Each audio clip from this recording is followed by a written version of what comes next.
ब्रह्मानंदं परमसुखदं केवलं ज्ञानमूर्तिं द्वन्द्वातीतं गगनसदृशं तत्त्वमस्यादिलक्ष्यम् एकं नित्यं विमलं अचलं सर्वधी साक्षिभूतं भावातीतं त्रिगुणरहितं सद्गुरुं तं नमामि। नमामि सद्गुरु शान्तं सच्चिदानन्दविग्रहं पूर्णब्रह्मपरानन्दैशम् आनन्दिवल्लभं सद्गुरु सच्चिदानन्दं केवलं करुणाकरं ज्ञानयोगेश्वरं वन्दे ज्ञानदेवा पुनः पुनः।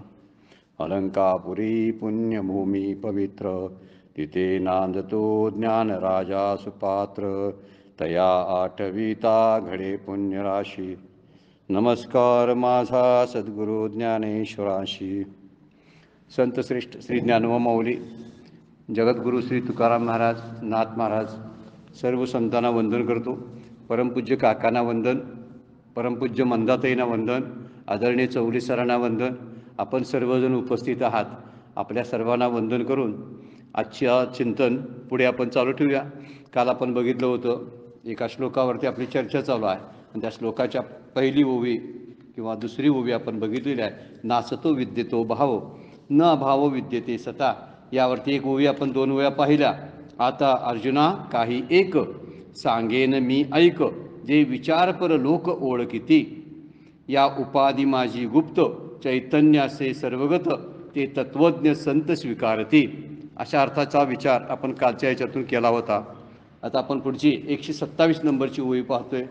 आता त्यामध्ये जितकं कमी बोलावं तितकं कमीच आहे, कारण ती सिद्धांतपर ओवी आहे आणि सिद्धांतपर ज्या ओव्या असतात त्याच समजून घ्याव्या लागतात। बाकी मग इतर जे आहे त्यात दृष्टांत वगैरे सांगितलेले असतात, थोडेसे नाही समजले तर चालतात। एखादा अगदीच ह्या कळत नसेल त्यांना दृष्टांताना कळते, त्याच्यापेक्षा जरा वरचढ शहाणा असेल तर त्याला प्रमाणानं कळते। आणि बऱ्याच जे अगदीच जो मुमुक्षु असतो, तीव्र मुमुक्षु, त्याला सिद्धांतानं पण कळते। हे 3 टप्पे प्रत्येकाचे, प्रत्येक समजून घेणाऱ्याचे शिष्यांचे असतात। त्यापैकी आपल्याला म्हणून माऊलींनी दृष्टांत दिलेत, प्रमाणं दिलेत आणि सिद्धांत पण दिलेत। ज्याला कोणाला काय घ्यायचं ते घेऊन टाका आणि त्याला काय शिकायचं आहे ते शिकून घेऊ दे। प्रत्येकाची लेवल माऊलींनी ओळखलेली आहे, त्यामुळे कोणीही ज्ञानेश्वरी अभ्यासावी त्यासाठी पूर्वतयारी लागते का, हे काय काही गरज नाही, माऊलीच पूर्वतयारी करून घेतात। आणि त्यामुळं पूर्वतयारी होते, मध्यतयारी होते आणि शेवटीची सत्व आहे तयारी करून घेण्याचं काम माऊली करतात। पुढची ओवी आता दृष्टांतपर ओवी आहेत। अगोदर ही सिद्धांत सांगितला की उपाधी माझी गुप्त असलेलं चैतन्य जे आहे त्या चैतन्याचा स्वीकार कोण करतंय? तत्वदर्शी जे संत असतात ते संत करतात। संतांना ओळखता येतो देव, आपल्याला ओळखता येत नाही। त्यामुळे सत्तत्व जे आहे ते दिसत नाही, गुप्त असतं, पण संतांची दृष्टी मात्र अशी तीव्र असते। एक विचारपूर्वक दृष्टी असते, विचाराची दृष्टी असते, आपली क्रियेची दृष्टी असते आणि त्यामुळं आपल्याला लवकर लक्षात येत नाही। आपल्याकडे प्रापंचिक दृष्टी असते आणि त्यांची पारमार्थिक दृष्टी असते, हा फरक आहे त्यामधला। संतांच्याकडे कसं असतं, पारमार्थिक दृष्टीने सगळ्या वस्तूकडे ते पाहतात आणि आम्ही देवाकडेही पाहताना प्रापंचिक दृष्टीनेच पाहतो। देव जरी समोर दिसला तर त्याचा कसा कसा उपयोग आपल्याला करून घेता येईल हेच पाहत असतो। म्हणजे प्रत्येकाची दृष्टी वेगवेगळी असते, तसा प्रकार आहे। काल आपण बघितलं की उपाधीच्या पाठीमागे असलेल्या चैतन्याचा विचार संत जे आहेत ते करत असतात आणि त्यातून आपण काही दृष्टांतसुद्धा बघितलेले होते। तर हे जे सत्तत्व आहे, हे सत्तत्व आणि त्याचा विचार आता पुढच्या ओवीतून केलेला आहे। सलेली पै जैसे एक होऊनी मिनले असे, परी निवडूनी राजहंसे वेगळे कीजे। 127 नंबरची ओवी आहे। काय माऊली वर्णन करतात बघा, सलेली पै जैसे, पाण्यात, सलेली म्हणजे पाणी, पै म्हणजे दूध, पै जैसे एक होऊनी मिनले असे, एकत्र होऊन मिसळलेले असते, मिनले म्हणजे मिसळलेले, परी निवडूनी राजहंसे वेगळे कीजे। पण राजहंस नावाचा एक पक्षी जो आहे, वास्तविक तो मानस सरोवरामध्ये राहणारा काल्पनिकच आहे असं म्हटलं जातं। आणि त्यामुळं त्या पक्ष्याचं मात्र एक लक्षण आहे की तो जरी दूध आणि पाणी एकत्र करून जरी त्याला दिलं तर तो दुधाचंच फक्त प्राशन करतो, पाणी त्यातलं घेत नाही। असं त्याच्याकडे काय आहे, एक शक्ती आहे किंवा चातुर्य आहे। त्या चातुर्याच्या बळावर तो काय करतो, पाण्यातून दूध एकरूप होऊन मिसळलेलं असलं तरी पण राजहंस हा पाण्यातून दूध निवडून वेगळे करतो। म्हणजे त्यातलं, म्हणजे जसं भेसळ आहे प्रपंच आणि परमार्थाची सगळी भेसळ एकत्र आहे. संसारामध्ये सुद्धा ब्रह्मरूपता आहे, ब्रह्मामध्ये मात्र संसार नाही असं वर्णनशास्त्राने केलेलं आहे. ब्रह्म अगदी अलिप्त आहे सगळ्यापासून, पण संसारामध्ये मात्र त्यानं आपलं काही तत्व व्यापून ठेवलेले आहेत. आपण काल एक दृक्दृश्य विवेकमधला एक श्लोक बघितलेला होता की त्यामध्ये आपण बघितलेलं होतं, त्या श्लोकामध्ये अस्ति भाती प्रिय रूपम असा तो श्लोक होता की अस्ति भाती प्रिय रूपम नाम चेतनश पंचकम, त्यामध्ये 5 घटक असतात. तसे संसारामध्ये सुद्धा 5 घटक आहेत आणि त्या 5 घटकापैकी 3 घटक जे आहेत ती ब्रह्माचे आहेत, आत्मस्वरूपाचे आहेत, आणि 2 घटक जे आहेत नाम आणि रूप ही 2 घटक संसाराचे आहेत. तसं इथं पाणी आहे, पाणी हे एक वेगळं म्हणजे असत म्हटलेलं आहे, त्यामध्ये दूध हे सतरूपानं आहे. पण राजहंस जे असतात, राजहंस कुणाला शब्द वापरला जाता, राजहंस म्हणजे संत तत्वदर्शी पुरुष जे आहेत ते तत्वदर्शी पुरुष मात्र पाणी वेगळं करून ते घेतात. तसं संसाराला बाजूला करून संसाराचा उपभोग, विषयांचा उपभोग घेतात. ते विषय ते प्राशन करत नाहीत असं नाही, त्यांची दृष्टी पाहते, पण कशाला, तर ही जे ब्रह्मरूपता आहे त्या ब्रह्मरूपतेकडे त्यांची दृष्टी असते, संसाराकडे दृष्टी नसते. बघतात संसार पण अनुभवतात मात्र ब्रह्मरूपता. असं एक वेगळं वैशिष्ट्य फक्त संतांच्याकडे असतं, जसं राजहंसाकडे आहे. एक राजहंसाचं उदाहरण दिलेलं आहे. पाणी आणि दूध एकत्र आहे, असो काही फरक पडत नाही. तसा प्रपंच आणि परमार्थ, प्रपंच आणि ब्रह्म एकत्र आहेत, संसार आणि ब्रह्म, जगत आणि ब्रह्म एकत्र आहेत.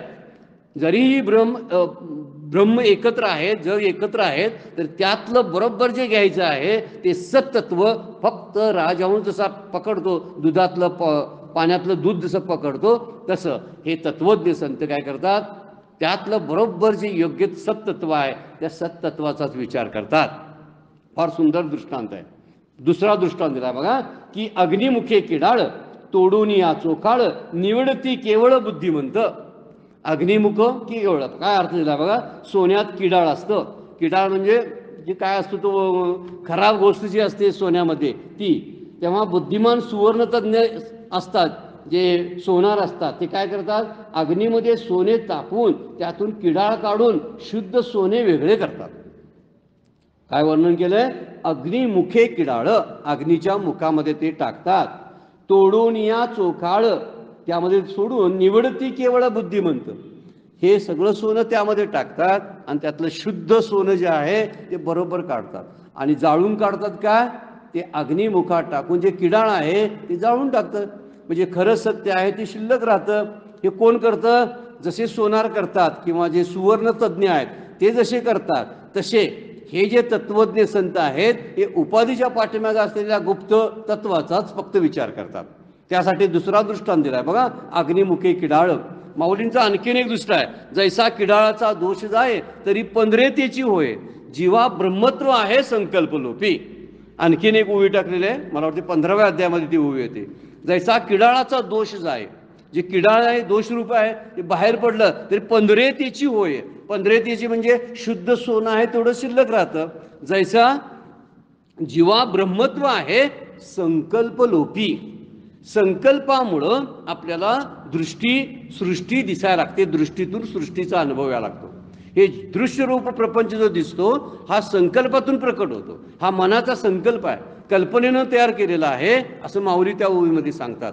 जसा त्या सोन्यामध्ये किडाळ असतं पण ते किडाळ बाजूला काढलं की जसं शुद्ध सोनं उरतं, तसंच हे जे आहे जैसा जीवा ब्रह्मत्व आहे संकल्पलोपी, जीव ब्रह्मरूपच आहे पण संकल्पामुळं संकल्प आडवे येतात, म्हणून त्याची ब्रह्मरूपता त्याला अनुभवता येत नाही जीवाला. त्यामुळे जीव म्हणतो मी ते आहे, मी काय कोणतरी आहे, काहीतरी नावं स्वतःला देतो, तो प्रत्येक वेगवेगळ्या उपाध्या धारण करतो आणि उपाध्या धारण करून त्यात जगत असतो. हे वर्णन त्याचं किडाळाचं दिलेलं आहे. किडाळ म्हणजे खराब असलेली गोष्ट जी सोन्यामध्ये असते त्याला किडाळ म्हटलेलं आहे. दुधातून पाणी जसं बाहेर काढणं आहे आणि ते कठीण आहे, तसं दुधामध्ये का कठीण आहे पाणी बाहेर काढणं बघा. राजहंसच काढू शकतात, त्याला कारण आहे. कारण दुधानं काय करतं, दूध काय करतं, आपली चव, आपला रंग, आपलं ते काय स्वाद जो आहे तो पाण्याला देतं. आणि त्यामुळे पाणी कसं होतं, दूध रूप होतं किंवा दूध पाणी रूप होतं, दोन्ही एकामेकात मिक्स होतात. आणि याचंच कारण काय आहे, हे गुण जे आहेत, अधिष्ठान आपलं काही गुण अधेस्थाला देतं. अधेस्थ काय आहे, पाणी. बघा, अधेस्थ आहे पाणी आणि अधिष्ठान काय आहे, त्यातलं मूळ दूध आहे. इथं आता आपण म्हटलं किडाळ काय आहे, त्यातला अधेस्थ आहे, वरती दिसतं किडाळ, पण मूळ काय आहे त्यातलं, सोनं. आता हे सोन्यात किडाळ सुद्धा कसं होतं, सोन्यासारखं दिसतं. आतलं जर काय असते म्हणतात त्याला, तर ते खराब गोष्ट सुद्धा सोन्यातली त्या सोन्यासारखीच दिसते. आतलं पाणी सुद्धा, दूध आणि पाणी एकत्र असतं, त्यावेळी दूध सुद्धा काय, पाणी सुद्धा कशासारखं, दुधासारखं दिसायला लागतं. बघा, तसा प्रपंच हा आत्मस्वरूप किंवा देवासारखा, परमात्म्यासारखा भासायला लागतो, असतो त्यामध्ये. फक्त ते बुद्धिमंतांना कळतं की या सगळ्या भरलेल्या संसारामध्ये परमात्मा लपून राहिलेला आहे आणि त्यांची दृष्टी तिकडं असते. म्हणून अधिष्ठान पहिल्यांदा आपल्याला ओळखून येत नाही, कारण ते एकामेकामध्ये मिसळलेले असतात. आता प्रपंच आणि परमात्मा ही एकत्र मिसळलेले आहेत, त्यामुळं आपल्याला कळत नाही. आपण बघताना प्रपंच बघतो, आपली दृष्टी, आपले आतले विकार प्रपंच बघायला सांगतात आणि त्यामुळं परमात्मा दृष्टीच पडत नाही. देव आपल्याला ओळखत नाही, त्याचं कारण तेच आहे. आणि संतांना देव ओळखला, त्यांनी प्राणीमात्रामध्ये सुद्धा देव ओळखला, राक्षसामधला सुद्धा देव त्यांनी ओळखलेला आहे, पण आपल्याला लक्षात येत नाही. आणि त्यामुळं सगळे जे घडतात घटना ना, त्याचं कारण ते आहे. सीतामातेला सुद्धा रावणातला जर राक्षस ओळखता आला असता तर पुढचं रामायणच घडलं नसतं ना. हे घडतंय ना, प्रपंच जो उभा राहतो ना कल्पनेनं, हा कल्पनेनं रामायण पुढे उभा राहिलं. त्याला कारण आहे, रामायण उभा राहायला ही सीतामातेची दृष्टी चुकीची झाली. तिनं ओळखलं नाही हा राक्षस आहे काय संन्यासी आहे. संन्यासाचा वेश फक्त परिधान केलेला होता, आतमध्ये तो राक्षसच होता. पण तो राक्षस आहे कळला नाही सीतामातेला, कारण तो संन्यासाचा वेश परिधान केलेला असता. तसा परमात्मात सुद्धा, परमात्मा आत लपून राहिलेला असतो, खरा असतो तो, ते खरं आत असतं, पण ते लक्षात येत नाही. वरच्या वेशांतर आहे. आता परमात्मानं प्रपंचाचं वेशांतर केलेलं आहे, प्रपंचाची कपडे घालून आपल्यासमोर येतो परमात्मा. मग कसा ओळखणार? दुधातलं पाणी पाण्यात दूध काढता येत नाही, कारण ते एकमेकाचा रंग दिलेला आहे. त्यामुळं आपल्याला प्रपंच आणि परमात्मा त्यामुळं कळत नाही. ब्रह्म आणि जीव याही वेगळे दिसत नाहीत आपल्याला. याचं कारण आहे, ते एकामेकाला आपले गुण दिलेले असतात. अधेस्थमध्ये त्या अधिष्ठानाचे काही गुण असतात. म्हणून आत्म्याचं जे असतं, तो किडाळाचा दोष एकदा गेला की निस्थिर उरतं, नंतर तेच असतं. म्हणून त्याच्यासाठी काय करावं लागतंय, पुढं वर्णन केलंय बघा. ना तरी जाणीवेच्या आयनी करिता दधी कडसनी, मग नवनीत निर्वाणी दिसे जैसे. काय, ना तरी जाणीवेच्या आयनी, पुढचा दृष्टांत बघा. किंवा विचाराच्या चातुर्याने, जाणीवेच्या आयनी, आयनी म्हणजे हुशारी, चातुर्य. करिता दधी कडसनी, जर दही आपण विचारानं चातुर्यानं जर घुसळलं, दधी कडसनी, कडसनी म्हणजे घुसळणे.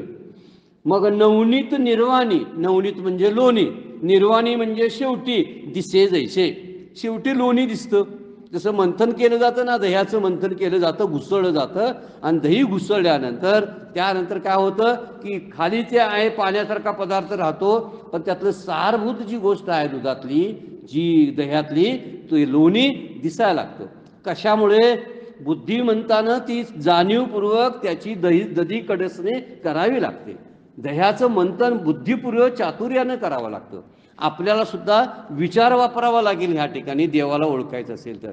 दुसऱ्या कुठल्याही गोष्टीनं देव ओळखता येणार नाही. आपण विचार करत नाही, आणि विचार करत नसल्यामुळं देवापर्यंत पोहोचत नाही. आपण क्रिया करतो, विचार करत नाही.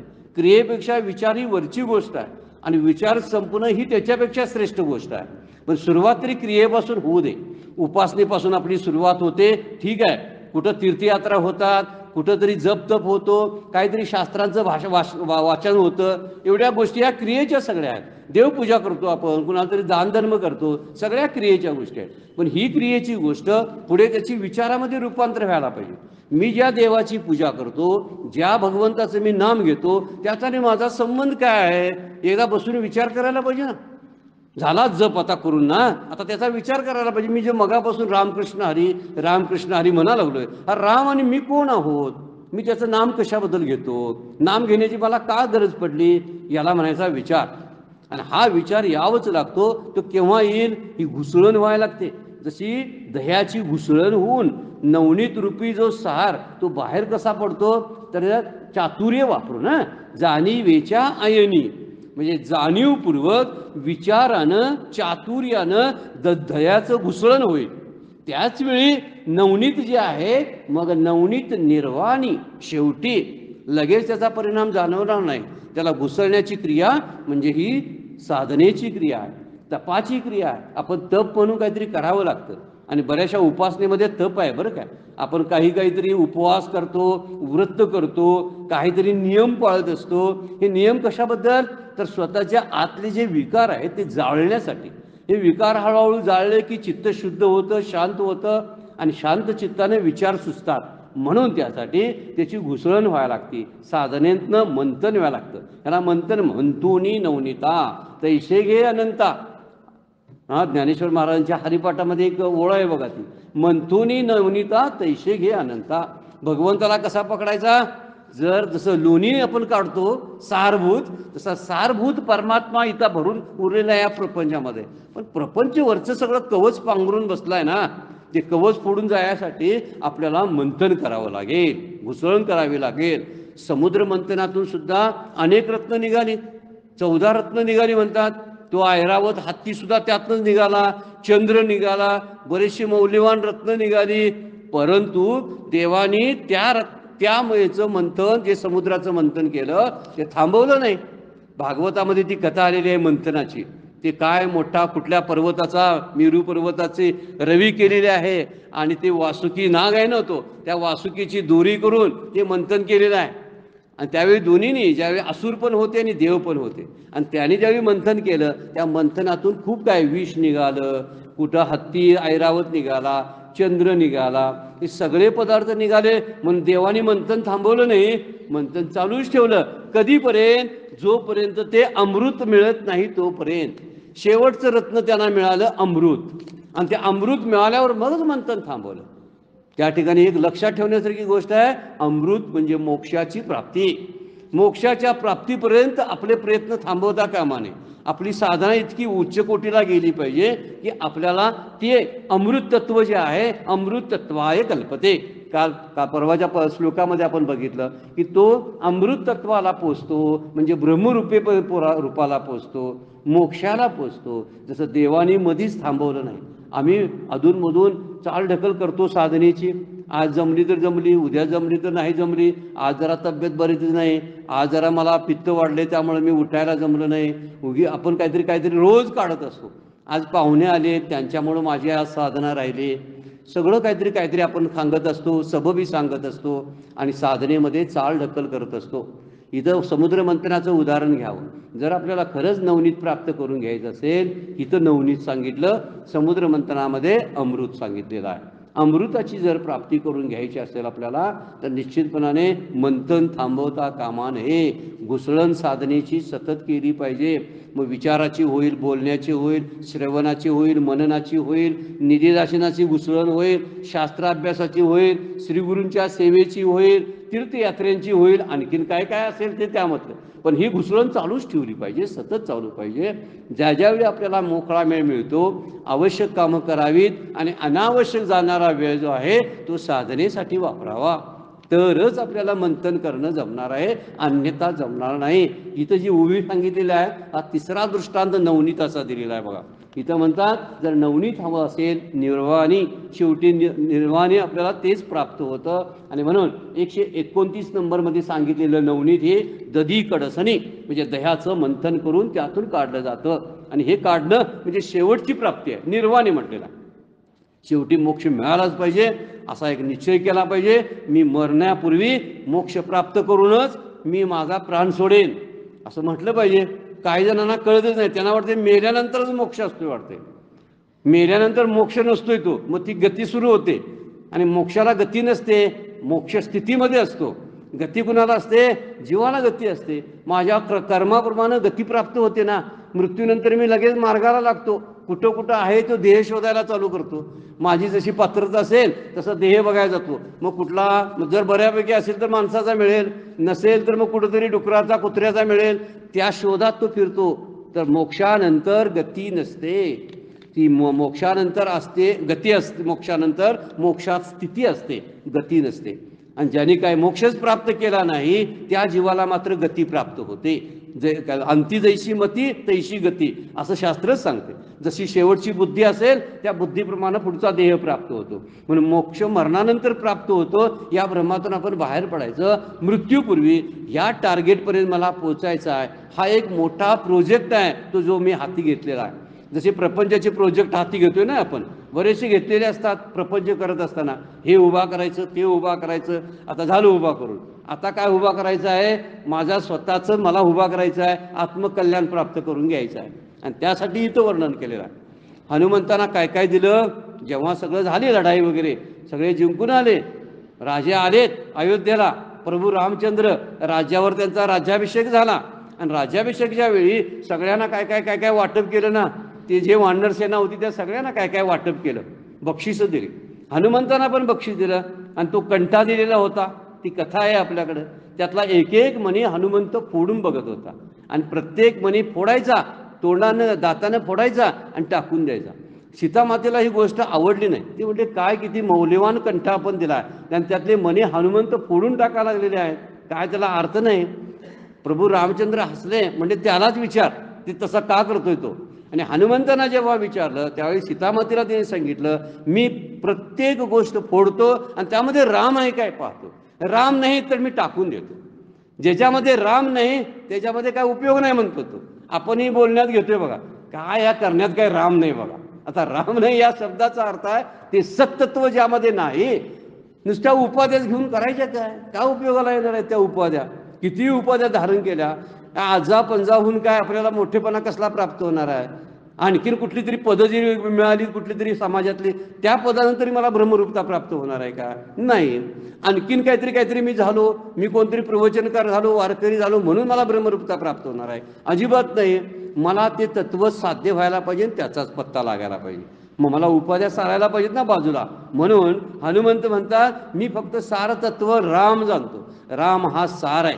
सगळ्या जीवनाचा आपल्या काय सार असेल तर राम आहे. आणि जर राम नसेल ना तर जगण्यात राम नाही असं आपण म्हणतो. मग राम नाही म्हणजे काय अर्थ आहे, जगण्याला अर्थच नाही ना, निरर्थक जगणं आहे त्याला, ज्याच्या जीवनामध्ये नाम नसतो. पुढच्या आपण बघूया की भूस बीज एकवट. पुढचा दृष्टांत बघा, उपनिता राहे घनवट, ते उडे ते फलकट जाणू आले. एखादा शेतकरी समजा आहे, ज्याला वाचा येते फक्त आणि वाचायला लागलाय ज्ञानेश्वरी, तर त्याला सुद्धा दृष्टांत समजावा म्हणून शेतकऱ्यांचा दृष्टांत दिलाय माऊलीने. काय विचार आहेत बघा. म्हणजे कुठल्या तरी एखाद्या व्यवसायातले सुद्धा दृष्टांत आहेत. वरती म्हणतात ते वर्णन जे केलंय सोन्याचं, हे एखाद्या सोनाराला लगेच कळणार, हां हे बरोबर आहे. ह्याला देव कसा ओळखायचा, जसा मी सोनं काढतो किडाळातून तसा देव ओळखायचा. आता इथे शेतकऱ्याला सांगतात, एकी भूस बीज एकवट, किंवा एकत्र असलेले भूस म्हणजे कोंडा आणि बीज उपनले असता. म्हणजे उपनला म्हणजे काय, त्याला वारं देतोय आपण बघा. जे सुपात किंवा टोपलीत राहते ती बीज असतं. म्हणजे मूळ बीज फक्त टोपलीत किंवा सुपात राहतं. आपण सुपानं पाकडायला लागलो, पाकडलं सुरू झालं की पाकडत पाकडं बाहेर जातो, कोंडा आहे तो बाहेर पडतो. आणि जे मूळ बीज आहे घनरूपानं असतं ते शिल्लक. ते उडे ते फलकट जाणू आले, कारण ते घनवट वजनदार असते. बीज जे असतं ना ते वजनदार असतं, म्हणून वाऱ्याने उडून जात नाही. ते झाड असतं त्याबरोबर वाऱ्याने उडून जात नाही. आणि जे वाऱ्याने उडून जाते ते फलकट असते, पोकळ असते, असे दोघांचे स्वरूप कळून येते. ह्या दोघातलं म्हणजे सत आणि असत मधला हा फरक कळतो, किंवा बीज आणि भूस यातला फरक कळतो, पाणी आणि दूध यातला फरक कळतो, किंवा दही आणि त्यातलं लोणी हा फरक कळतो. किती दृष्टांत दिल्यात बघा. जरा असं परत पाठीमागे आपण ज्ञानेश्वरी वाचत आणि यायचं. एक शेवटचे दृष्टांत संपत आलेत ना, संपले की आणि काय काय दृष्टांत दिले म्हणून मागं बघत जायचं. ज्ञानेश्वरी संपवायच्या नादाला कधी लागायचं नाही. संपत जाईल, हळूहळू संपेल, पण समजावून घेत संपायला पाहिजे ती. पण न समजावून घेता म्हणून पाठीमागं जावं लागते. किती दृष्टांत पाठीमागे दिले बघा. पाण्याचा, दुधाचा, नंतर सोन्याचा, अग्नी सोन्याचा वर्णन केलेलं आहे, किडाळ आणि सोनं. दुसरं आहे दही आणि ते नवनी त्याचा, आणि आता भूस आणि फलकट दोन्हीही म्हटलेलं आहे. यांचा तुकोबांचा अभंगच आहे, फलकट तो संसार येथे सार भगवंत. सगळं जे फलकट म्हणून आहे ना तो संसार आहे, तो उडून गेला पाहिजे. आता उडून कशाने जाईल, कुठलं सूप वापरायचं म्हणजे संसार नावाचं फलकट उडून जाईल, काहीतरी वापरायला पाहिजे ना. जसं आपण दुधातून दूध कसं लोणी काढलं साधनेनं, तसं ही सुद्धा पाकडणे, उफनणे म्हणतात त्याला. उफनणे म्हणजे वारं देतोय आपण. वारं दिलं की वाऱ्यानं फलकट उडून जातं.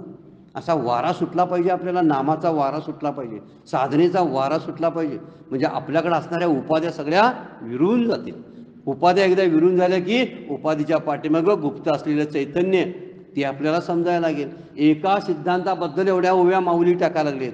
उपाधी माझी गुप्त चैतन्याचे सर्व होतं. या एका उवीसाठी इतके 3-4 दृष्टांत माऊली देतात. इथं बीज आणि फलकट जे आहे त्या फलकटाचा विचार इथे केलेला आहे. बीज रूपाने जे असतं ते निश्चित असतं. म्हणून म्हणतात काय, एक विठ्ठलची खरा एर वावगा पसारा. त्यातला पसारा कोणता आहे, जो उडून जातो तो. जे जळून जातं सोन्यातलं तो पसारा आहे. जे राजहंस फक्त दूध घेतो आणि उरलेलं जे असतो तो पसारा आहे. वर्णन कसं गेलं, पाकडलं आणि जे भूस उडून गेलं ना तो पसारा आहे. बीज राहिलं ते सत्तत्व आहे. हे सगळं एकदा जाणून आपण घ्यायला लागलो तर संसाराकडे बघतानाची दृष्टी थोडीशी बदलावी लागेल आपल्याला. आणि ती दृष्टी कुणाकडं, त्या तत्वाकडे बघितलं तर तत्व बघितलं की म्हणजे अधिष्ठानाकडे दृष्टी लागली की अध्यस्त काय काय आहे याचा विचार होत नाही. एकदा अंधारामध्ये पडलेल्या दुरीचा पत्ता लागला तर सापाची लांबी रुंदी मोजायला आपण जात नाही. सापाच्या जाती बघत नाही. साप कुठल्या जातीचा आहे, केवढा लांब आहे, विषारी आहे काय बिनविषारी आहे, किंवा आणखीन त्याची जात कुठली आहे, काही बघत नाही. का मला कळलं सापाची मला जी वाटत होती ती भीती नाही, ती दोरी आहे. जर दोरी कळली तर ह्यांचं मोजमाप संपतं. काय दोरी कळल्यावर आपण त्याचं मोजमाप करतो, नाही करत. तसं एकदा सारतत्व जर आपल्याला संसारातलं जर कळलं तर आपण संसाराच्या ज्या उलाढाली आहेत, जे उपद्व्याप आहेत ते थांबवतो आपण. त्यामुळे क्रिया ढाळे ढाळे गळती आहे माऊलींची जो आहे, त्यांच्या क्रिया ज्या आहेत, आत्मपुरुष जे साक्षात्कारी पुरुष असतात त्यांच्या क्रिया हळूहळू हळू कमी होतात, हालचाली कमी होतात. कामं कमी करत नाहीत ते, कर्म कमी करत नाहीत, क्रिया कमी करतात. क्रिया आणि कर्म यामध्ये फरक आहे. क्रिया ज्या असतात ह्या अगदी अशाच कशात तरी घडत असतात. कर्म जी असतात ती जाणीवपूर्वक केली जातात. क्रिया आणि कर्म मधला हा फरक आहे. हा फरक लक्षात ठेवणं फार गरजेचं आहे. म्हणून इथं दोन तीन दृष्टांत दिले. आता सिद्धांतापर्यंत यायचं. 3 दृष्टांत आपण बघितलेले आहेत बघा. इथे आणखीन एक ओवी सुंदर अशी आहे. गोंडाळ सांडुनी नीर घेईजे, नीर सांडुनी क्षीर घेईजे, माया सांडुनी अनुभविजे ब्रह्म जैसे. दासबोधातली ओवी असावी. गोंडाळ सांडुनी नीर घेईजे. गोंडाळ शब्दाचा अर्थ आहे वरती जे थोडंसं काहीतरी कचरा घाण पाण्यावरती असतो ना, तो बाजूला करायचा आणि पाणी तेवढं घ्यायचं. नीर सांडुनी क्षीर घ्यायचे. आता क्षीर म्हणजे त्यातलं सत्तत्व जे आहे पाण्यातलं, ते खरं पाणी जे आहे स्वच्छ पाणी त्याच्या खाली असतं. ते स्वच्छ पाण्याचा अनुभव घ्यायचा. जसं माया सांडुनी अनुभवे ब्रह्म जैसे, तसं मायेचा त्याग करायचा म्हणजे फलकटाचा त्याग करायचा आणि ब्रह्माची अनुभूती घ्यायची, असं वर्णन केलेलं आहे. ह्या दृष्टांत 3 दृष्टांत दिलेत बघा. राजहंस, अग्नी, मंथन आणि उपळण हे विचाराच्या स्थानी असलेले दृष्टांत आहेत. तिथं विचाराचं स्थान आहे त्याला. दुसरं आहे बघा पाणी, किडाळ, ताक आणि भूस. हे प्रपंचाचं वर्णन करणारे 4 तत्व सांगितलेत एवढ्या 4 ओवीमध्ये. म्हणजे प्रपंचाचं वर्णन करतात. त्यामध्ये पाणी आहे, किडाळ आहे, ताक आहे, भूस आहे. हा प्रपंच म्हणजे जाणारा उपाधी आहे. आणि शेवटी म्हणले बा दूध, सोने, लोणी आणि जे बीज धान्य आहे ते आहे आत्म्याच्या स्थानी. 4 दृष्टांतामधून 4 वेगवेगळ्या गोष्टी सांगितलेल्या आहे बघा. इतके सुंदर. जर आपण खोला जसं अधिक जाऊ ना, देव समजायला लागतो आपल्याला. आणि देव समजेपर्यंत त्याचा अभ्यास आपल्याला करावा लागतो. देवच आपल्याला समजत नाही. आपल्याला माणसं समजतात असं म्हणतोय आपण, माणसं पण समजत नाहीत. आणि देव तर काय समजेल लवकर, कसा समजणार. एकत्र मिक्स झालेलं असते ते.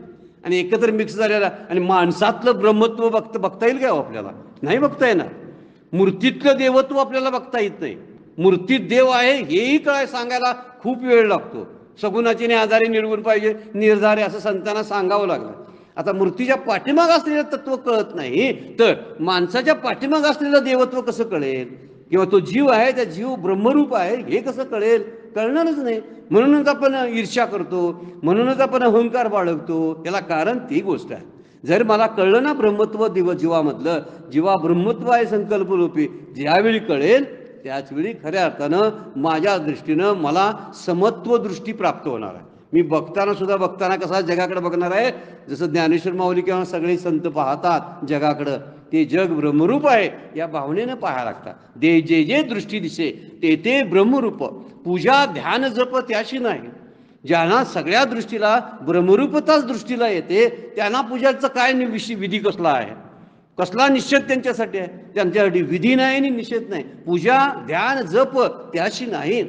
मग ही क्रिया आहे तर सगळ्या या क्रिया घालवता आल्या पाहिजेत, कारण विचारांनी त्यांना समजलेलं असतं. तसे हे सगळे दृष्टांत जे आहेत हे दृष्टांत जर बघितले तर ह्या दडलेल्या सगळ्या या मायेच्या पाठीमागं जिनं आवरण करून ठेवलेलं आहे ते आवरण ठेवलेल्याच्या आतमध्ये दडी मारून परमात्मा बसलेला आहे. ही लपाछपीचा खेळ आहे सगळा प्रपंच करणं. म्हणजे लपाछपी म्हणजे लपून बसलेल्या देवाला शोधायचा आहे. आपण आपलं आयुष्य आहे तोपर्यंत आपल्या आयुष्यात त्याला पकडण्याचा आहे. म्हणजे ते कुठं आहे? आणि जनाबाई म्हणते ना, काय म्हणतात, धरीला पंढरीचा चोर, हृदयबंदी खाना केला आणि आत विठ्ठल कोंडीला म्हणतात. ते मी पकडला त्या पंढरीच्या चोराला. पकडला म्हणजे त्यांना आत्मतत्वाची गवसणी झालेली आहे, त्यांना मोक्ष प्राप्त झाला. आणि जे तत्व जे सारभूत आनंद रूप तत्व आहे ते त्यांना सापडलं. आणि म्हणून मी आता आपण बोललो ना की हा लपाछपीचा खेळ चालू आहे देवाचा. देव लपून बसलेला आहे आणि त्याला आपल्याला शोधायचा. तो आहे मात्र, फक्त तो म्हणतोय शोधा मला. आपण शोधणं फार गरजेचं आहे. स्वामी विवेकानंद सुद्धा प्रवासाला निघाले होते. डेकवरती उभा राहिले जहाजाचा, आणि जहाजा संन्यासी मनुष्य, आणि डेकवरती उभा राहिल्यानंतर जे निळसर असं समुद्राचं पाणी, वरती निळासर असं आकाश, हे काव्यमयता त्यांना सुचायला लागली. काव्य सुचायला लागलं. किती सुंदर आहे म्हणतात. वरती निळं आकाश, खाली निळं पाणी, आणि त्यांच्यातली कवित्व त्यांच्यातलं जागं व्हायला लागलं. संन्यासी मनुष्य आणि जीवनमुक्त, तरी सुद्धा त्या दृष्टीला भुरळ पाडली. आणि नंतर ते म्हणाले, अरे वा वा वा, म्हणजे किती सुंदर आहे. पण ते म्हणतात की मायाच आहे मात्र. दिसायला लागली मला ना हे निळशार पाणी, पाण्याला रंग नाही तरी ते निळं दिसतं, आकाशाला रंग नाही तर आकाश निळसर दिसतं. हे मायेचं सगळं कार्य आहे. पण मला कशी माया अनुभवाला आली? वास्तविक मी ब्रह्मतत्व बघणारा. पण तरीसुद्धा त्यांनी विचार केला, जर माया अशी इतकी सुंदर असेल तर ह्या मायेला तयार करणारा, ज्याच्या जीवावर अधिष्ठानावरती जगते, ते अधिष्ठान किती सुंदर असेल. If Maya is so beautiful, think about the reality behind, असं वाक्य आहे त्यांचं. Think about the reality behind, म्हणजे उपाधी माझी गुप्त, रियालिटी बिहाइंड म्हणजे उपाधीच्या पाठीमागं असलेलं तत्व. काय तत्व असेल ते, एवढं जर सुंदर आहे. म्हणजे बघताना त्यांची दृष्टी कशी असते बघा या तत्वदर्शी पुरुषांची. बघतात जगाकडे आणि पाहतात परमात्मा.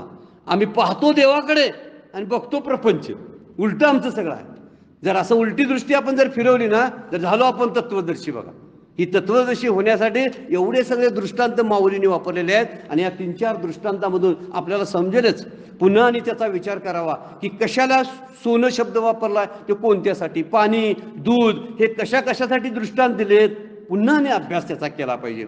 उपाधी माझी गुप्त ही जशी उभी काल लिहून ठेवा, बाजूला त्याची नोंद करा असं बोललो होतो, तशीच एक उभी 131 नंबरची आता आहे, त्याची पण नोंद आपल्याला करावी लागेल. सिद्धांत सांगितला बघा. आता वरले सगळे दृष्टांत सांगितले, तैसे शब्द वापरला.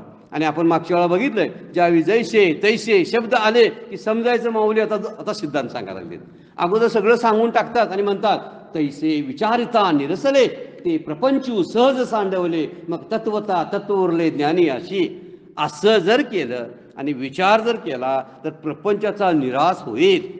काय होईल? तैसे विचारता निरसले, ते प्रपंचू सहजे सांडविले.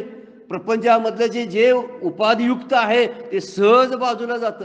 जे फलकट आहे ते सगळं बाजूला जातं. जो पसारा मांडून ठेवला आहे तो पसारा डोक्यातून बाजूला जातो, चित्तातून. सगळा प्रपंचाचा मांडलेला सगळा असतो. लहानपणापासून मी माझ्या संसाराचं चित्र छानपैकी थाटलं होतं. कवी एक काय बोलतोय बघा, मी माझ्या संसाराचं चित्र छानपैकी थाटलं होतं, माझ्या 2 मुलांनी मला 6-6 महिने वाटून घेतलं होतं. विनोद करतोय बघा तो. जोक आहे यामध्ये.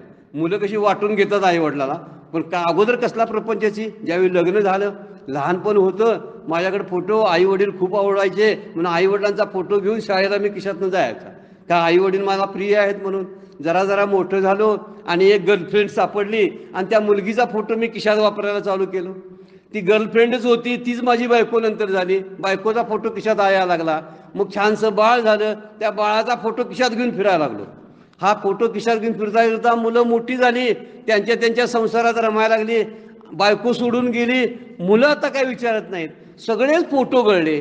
हळूहळू एक दिवशी एक सत्पुरुष भेटले आणि त्यांनी भगवान श्रीकृष्णाची एक फोटोची एक एक एक मूर्ती होती, ती छोटीशी मूर्ती मला खिशात ठेवायसाठी दिली. नंतर मला कळलं सगळेच फोटो सुटलेत, एकच शिल्लक राहिला, ते भगवान श्रीकृष्ण होते माझ्या खिशामध्ये, जे माझ्या मृत्यूपर्यंत माझ्या संगत असतील. आपणही अशा उपाधी सांडत सांडत सांडत पुढे या लागतात. हे फोटो एक एक एक एक एक एक पाठीमागं पडत पडत पडत या लागतो. आणि असे फोटो सांडत आले ना, राहते ते एकच तत्व आहे. इतका पसारा सगळ्या नातलगांचा, किती वस्तू, किती काय, पण काय करायचं त्याचं, असा नंतर प्रश्न पडायला लागतो. या पसाऱ्यातून माझंच डोकं वर निघत नाही, मीच कोण मला कळेना, इतकी अवस्था ह्या पसाऱ्यानं माझी केलेली आहे. तर या पसाऱ्यातून मला बाहेर पडायला पाहिजे. म्हणून माऊली म्हणतात तैसे काय केलेलं आहे, विचारिता निरसले. निरस कशानं करायचा, अगोदर ओवीचा अर्थ काय दिलाय बघा. त्याप्रमाणे नित्य अनित्याचा विचार केला असता, नित्य कुठलं अनित्य कुठलं याचा विचार केला असता, ज्याचा अनित्य म्हणून निराश होतो. आणि निराश होतो म्हणजे काय, ते बाधित होतं. निराश म्हणजे बाद होतं, ते बाधित म्हणजे काय, त्याचा उपयोग नाही, तो प्रपंच आहे. निराश होतो तो प्रपंच आहे. सत्तत्व बाधित करता येत नाही, ते तसंच शिल्लक राहतं. घरामध्ये सगळा पसारा मांडलेला असतो, सगळा पसारा आहे. आता घरातला सगळा पसारा खाली करा, केला कपाटे खाली केली, सगळं बाहेर काढलं, भांडी बाहेर काढली, सगळं बाहेर काढलं तर जमीन तशीच राहते. आता कोण म्हटलं आता जमीन जरा बाहेर काढा, आणि जमीन कशी काढता येईल, घरातली जमीन बाहेर काढता येईल का, नाही, घरातला पसारा बाहेर काढता येतो. तसा प्रपंचाचा पसारा बाहेर काढायचा, राहती जमीन शिल्लक ना, ती जमीन आपण आहोत, ते सद्रूपान आहे. म्हणून म्हटलेला तो प्रपंच आहे. अर्थात अनित्य म्हणून सहजच ज्ञानी त्याचा त्याग करतात. जे अनित्य आहे, टिकणार नाही, विनाश आहे, म्हणून तो त्याचा त्याग करतात. आणि मग ज्याचा परमार्थता नित्य म्हणून विचार निश्चय होतो, तेच तत्व ज्ञानाला स्वीकारण्यासाठी उरते. सगळ्याचा बाद करून जे मन बुद्धी अहंकार चित्त आणि नाहम, नच काय क्षोत्र जीवा, नच काय घाण नेत्रे, नच योम भूमीर्ण, काय असेल पुढे म्हणलेला, चिदानंद रूपा शिवोहम शिवोहम. शेवटचं तत्व ते सांगतात ना, सगळं मी मन नाही, मी बुद्धी नाही, मी चित्त नाही, मी कान नाही, मी डोळे नाही, असं म्हणत म्हणत म्हणत ध्यानात असं आत आत आत आत घुसायला लागलो आपण. मग मी कोण आहे, आता काय तुला उरायला लागले, आणि आत जे आनंदाच्या उकळ्या फुटायला लागल्या ते तू आहेस. हे सगळं टाकल्यानंतर पोरं बाजूला टाकली, घर बाजूला टाकलं, नोकरी बाजूला टाकली, एक एक एक नातलग सुटत सुटत सुटत गेले, वस्तू सुटत गेल्या. आता मीच राहिलो एकट्या रूपानं. आता शरीराचा निराश करूया, हात पाय नाहीत, हे नाहीत, नाक नाहीत, डोळे नाही, मी कोणी नाही. मी कोण आहे, चिदानंद रूपा शिवोहम शिवोहम. तैसे विचारता निरसले. प्रपंच सहज सांडवले, तत्व उरले ज्ञानी. अशी ज्ञानी माणसं काहीतरी नको ते पकडत नाहीत. प्रपंचाला गवती मिठ्या मारायला जात नाहीत, ते मिठी मारतात. त्यांनी ब्रह्मरूपतेनेच त्यांना मिठी मारलेली असते. प्रपंचाला सामान्य माणूस आमच्यासारखी मिठी मारायला जातात, आणि त्याच्यापासून होणारे सगळ्या दगदगीत, सगळ्या व्यथा ते सहन करत असतात. म्हणून विचाराने जगत नष्ट करण्याचा प्रयत्न केला पाहिजे. जगत नष्ट होत नाही, पण जगात बाधित करता येतं.